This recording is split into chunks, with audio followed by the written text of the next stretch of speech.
noite, vamos para mais um vídeo, né? A reencarnação realmente é um fato na nossa existência. Boa noite. Esse vídeo aqui eu vou tentar provar, né? Através de provas assim escriturais, né? Que realmente João Batista é a reencarnação do Elias. Espero que eu consiga, né? Vamos começar então Malaquias 4:5. Eis que vos envio o profeta Elias antes que venha o terrível dia do Senhor. Lucas 16:16. E as leis dos profetas duraram até João. Desde então é anunciado o reino dos céus e todo homem emprega força para entrar nele. Bom, eu queria começar o seguinte. Existe uma última profecia de Jeová, né?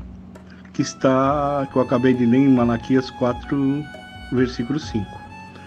Bom, ele está prometendo que antes da vinda dele próprio, né, ele enviaria o profeta Elias. E reiterando isso também do que eu disse, em Lucas 16:16 está dizendo que todas as leis e os profetas duraram, em algum lugar também está escrito, profetizaram até João Batista. Então veja bem, Malaquias é o último livro da lei. A última profecia do Velho Testamento foi feita pela boca de Malaquias, prometendo a vinda de Elias. Isso daí é confirmado justamente por Crestos. Ele disse assim, que as leis e os profetas profetizaram até João Batista. Então que qualquer acontecimento após João Batista não está profetizado no Velho Testamento. Isso é fato notório, né? Que realmente não está profetizado no Velho Testamento.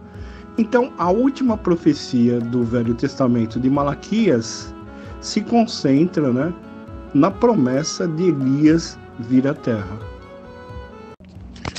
Bom, tem uma coisa bastante interessante, né? Mateus 17, do verso 10 ao 13. E os seus discípulos o interrogaram, dizendo, por que dizem então os escribas que é mister que Elias venha primeiro? E Jesus respondendo disse-lhes, em verdade, Elias virá primeiro e restaurará todas as coisas. Mas digo-vos que Elias já veio. Interessante isso. Crestos dizendo, Elias já veio. E não o conheceram, mas fizeram-lhe tudo o que quiserem. Assim farão eles também padecer o Filho do Homem. Então entenderam os seus discípulos que lhes falava de João Batista. Bom, um ponto interessante aqui, que Crestos disse, Elias já veio.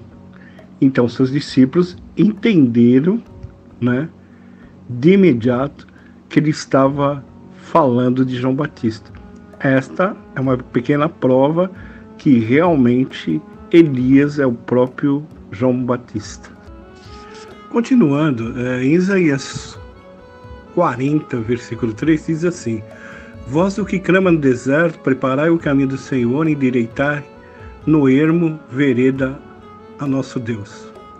João 1, capítulo 23, disse, eu sou a voz do que clama no deserto, endireitai o caminho do Senhor, como disse o profeta Isaías. Malaquias, capítulo 3, versículo 1. Eis que envio o meu mensageiro, que preparará o caminho diante de mim, e de repente virá seu templo o Senhor, a quem vós buscais, o mensageiro da aliança, a quem vós desejais. Eis que diz que ele vem, diz o Senhor dos Exércitos. Então, está bastante coerente, né? Que João Batista, ele é profetizado em Isaías 4:3. Voz do que clama no deserto. Em João 1:23, João Batista confirma essa profecia, que ele é o cumprimento dessa profecia. Eu sou a voz do que clama no deserto. Depois, em Malaquias 3:1, também está profetizado a mesma coisa que em Isaías. Eis que envio o meu mensageiro, que preparará o caminho diante de mim, e de repente virá ao seu templo o Senhor, a quem vós buscais, o mensageiro da aliança. Ok, então, então vocês estão vendo a harmonia entre esses versículos. Então é coerente, né, que realmente João Batista é o cumprimento das profecias tanto de Isaías como de Malaquias. Ele notoriamente disse, né? Eu sou a voz do que clama no deserto. Continuando, João 1,6. Houve um homem enviado de Deus, cujo nome era João. Bom, essa palavra enviado de Deus dá uma ideia de uma pré-existência, não dá? Bom, na minha mente eu consigo admitir uma pré-existência, que João foi trazido de algum lugar onde ele existia previamente. Lucas 1,17. E irá diante dele no espírito, na virtude de Elias, para converter os corações dos pais nos filhos. Bom, ele virá na virtude de Elias, para converter os corações dos pais aos filhos. Vir na virtude e no espírito é a própria definição de reencarnação.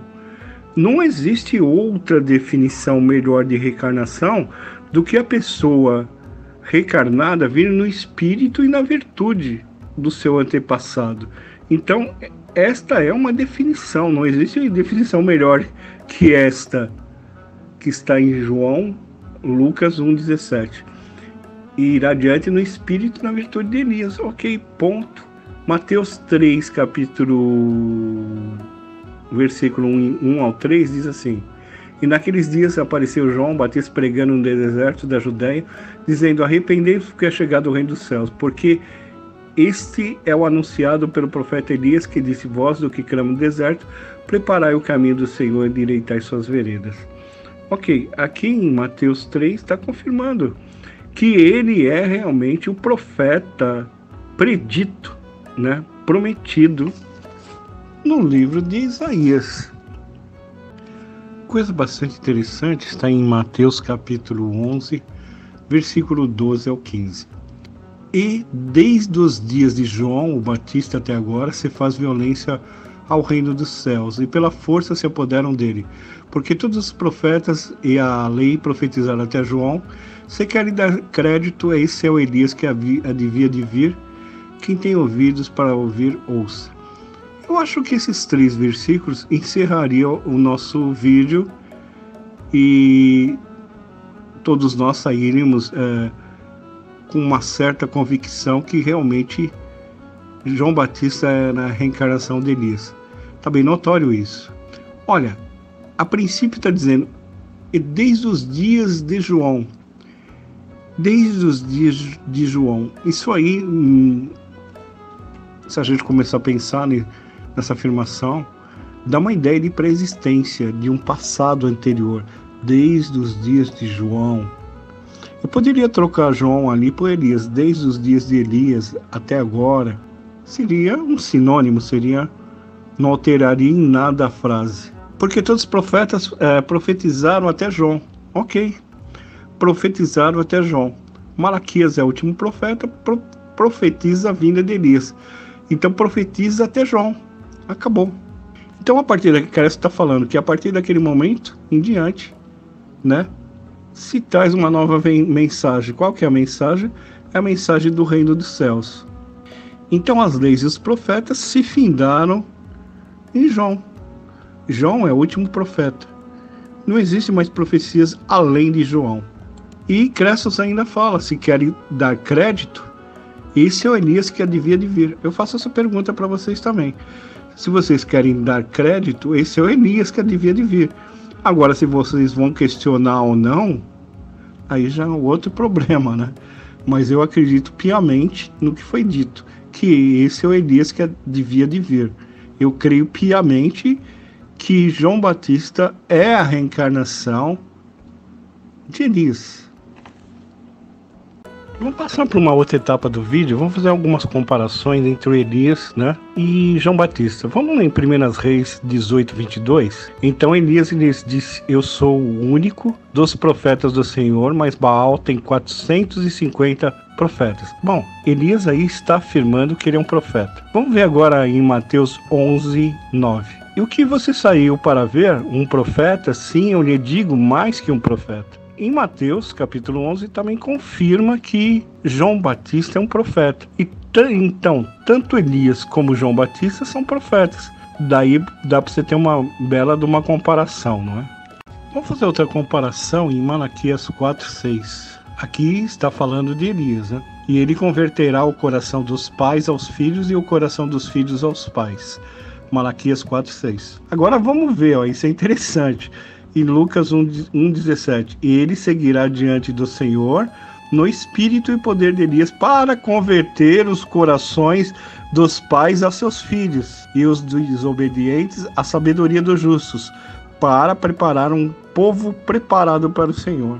Então a finalidade tanto de Malaquias, em Malaquias que está falando sobre Elias, que ele vai converter os corações dos pais nos filhos, aos filhos, é a mesma incumbência também de João Batista, para converter o coração dos pais nos filhos. Tá vendo aí? Você está entendendo? As duas funções são as mesmas? Vamos continuar nossas comparações, né? Em 1 Reis, capítulo 19:2. Elias. Então Jezebel enviou um mensageiro a Elias para dizer: que os deuses lidam contigo, seja tão severamente, se a essa hora eu não fizer sua vida como a de um deles. Vamos comparar agora com João, né? João Batista, nos versículos que está em Mateus capítulo 14, versículos 6-8. No aniversário de Herodes, a filha de Herodia dançou para os convidados e agradou tanto a Herodes que prometeu com juramento dar a ela o que pedisse. Instigada por sua mãe, ela disse: me dê aqui em uma bandeja a cabeça de João Batista. Então veja bem, tanto Elias, né, no livro de Reis, foi também traído por uma mulher chamada Jezebel. João Batista foi também traído, né, por uma mulher chamada Herodíade, que dançou para os convidados e agradou o rei Herodes. Então vocês estão vendo aí as comparações, né? Me parece que tanto Elias como João carregam entre si o mesmo karma, né? Os mesmos acontecimentos, né? Mais comparações. Elias matou com a espada e João foi morto com a espada. Elias está em 1 Reis, capítulo 18, versículo 40. Então Elias lhes ordenou: apanha os profetas de Baal, não deixes ninguém sair. Eles os prenderam, Elias os derrubou no vale de Quezã e foi abatido ali. Depois está em 1 Reis, capítulo 19, versículo 1. Agora Acabe disse a Jezabel tudo o que o Elias havia feito e como ele havia matado todos os profetas com a espada. Bom, Elias matou, né, todos os profetas com a espada. Veja que interessante. João, está dito em Mateus 14, versículo 9 e 10. E o rei estava aflito, mas por causa de seus juramentos e convidados para o jantar, ele ordenou que seu pedido fosse atendido e João tivesse decepado sua cabeça na prisão. Bom, tanto Elias no Velho Testamento matou através da espada, João também foi morto pela espada. Parece o que se cumpre, né? O que Crécio diz: o que pela espada fere, pela espada será ferido, né? Parece que é a lei do karma, né? Vamos fazer também uma comparação bem notória, todo mundo sabe dessa comparação. Elias, segundo Reis, capítulo 1, versículo 8. Ele tinha uma roupa de cabelo e tinha um cinto de couro em volta da sua cintura. E João, as roupas de João eram feitas de pelo de camelo e ele tinha um cinto de couro em volta da cintura. Bom, o vestimento tanto de Elias como de João era semelhantes, né? Vou dizer até um bizarro, né? Porque se vestiam bizarramente, né? Um se vestia com roupa de cabelo e tinha um cinto de couro em sua volta. E o outro tinha roupas feitas por pelo de camelo e tinha sua cinta de couro em volta da cintura. Então os vestimentos são idênticos, né? Daí dá para você comparar mais uma vez que esses dois são a mesma pessoa, ou seja, João Batista é a reencarnação de Elias. Bom, aí vem as ditas contradições, né? Quando a gente fala que Elias realmente é João Batista, alguém se contradita, né? E diz que realmente o próprio João Batista, quando questionado se ele era Elias, ele disse que não. Bom, ele disse que não, mas ele disse realmente que Eu sou a voz do que clama no deserto. Ele confirmou, né? Então, eu acredito que realmente ele disse que não, mas ele sabia realmente que ele era o espírito do Elias, né? Reencarnado. Quando ele afirma que ele realmente é a voz que clama no deserto, né? Outra coisa também, né, que o pessoal contradita é justamente porque diz que Elias, ele não morreu. Bom, quem que é Elias propriamente dito? Elias, ele não é um homem natural. Na Testemunho da Verdade, da Nag Hammadi, diz que João Batista, ou Elias, é um órgão do útero. Ele é um órgão colocado na terra para vir preparar o caminho do Senhor. Ele, como um órgão, ele, né, um arconte, ele tem o poder de se transferir de um corpo para outro, como é o caso lá de Eliseu, né, na sua suposta ascensão, ele transferiu seu poder para Eliseu, tá? E quando ele subiu ao céu, ele sendo um árvore, ele justamente, dito que ele não tenha morrido, né, mas estava lá, junto com as potestades dos ares, até o momento que foi solicitado que ele reencarnasse, para vir preparar o caminho do Argon-chefe, que é o Yadabot, o famoso Jeová. Outra contradição é justamente na transfiguração, que diz que Elias estava vivo, né? Bom, uma coisa eu posso dizer, né? A transfiguração foi depois da morte de João Batista, né? Então esse próprio Argon poderia ter aparecido na transfiguração. Mas o fato em si da transfiguração é um fato, talvez não literal, mas é um fato de uma visão que foi dada, né? Principalmente para Pedro, né? Para explicar para ele sobre a diferença entre as leis dos profetas e Cristo, que ele deveria abandonar as leis dos profetas e seguir realmente a voz, né, o ensinamento de Cristo. Bom, a reencarnação, todo mundo sabe que foi aceita até o ano 533, né, até o quinto concílio. Até esse ano, a Igreja Ortodoxa, ou seja, a Igreja Católica, aceitava a reencarnação como um fato da nossa existência.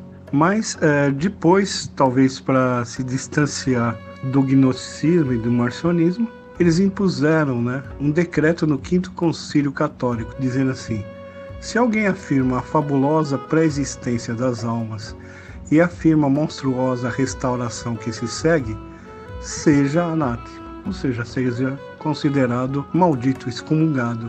Decreto do Quinto Concílio Católico declarando a reencarnação uma heresia.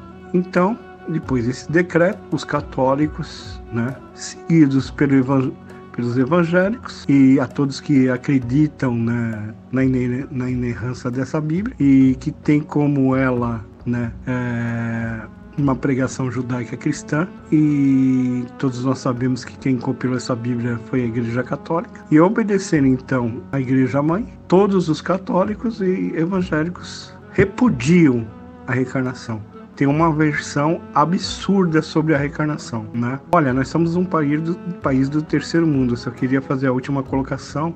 Num país do primeiro mundo, tipo Estados Unidos, 25% dos religiosos acreditam na reencarnação, e ela é um tema acadêmico discutido, né, nas faculdades e nas universidades, né, principalmente dos Estados Unidos, né. Aqui se tem a reencarnação com alguma coisa ligada com espiritismo, macumba, umbanda, por aí, e assim vai, né. Então, uma discriminação total do tema reencarnação, mas para mim foi notório que Elias é a reencarnação de João Batista, ou vice-versa. João Batista é a reencarnação de Elias, dita por Crestos. Então, isso sempre existiu e sempre vai existir até os finais dos tempos. Nós estamos num ciclo de reencarnação, onde nós somos aprisionados aqui num tipo de roda de senzala, onde a gente nasce, cresce, morre, volta de novo para o ciclo, reencarna, cresce, morre e assim vai indo. Esse é o ciclo da reencarnação. Para sairmos desse círculo, nós temos realmente que despertar o nosso espírito. Ou seja, ter umas novas concepções sobre os dois reinos e os dois deuses, né? Acreditar que esse mundo realmente é uma prisão do demiurgo, Jeová, e que o nosso espírito tem que sair, e tem que sair desse mundo e procurar o caminho da onde nós realmente nascemos, que é o pré-Roma, que é o mundo fora da matéria, tá? Então é isso que eu tinha para dizer. Boa noite a todos. Tá?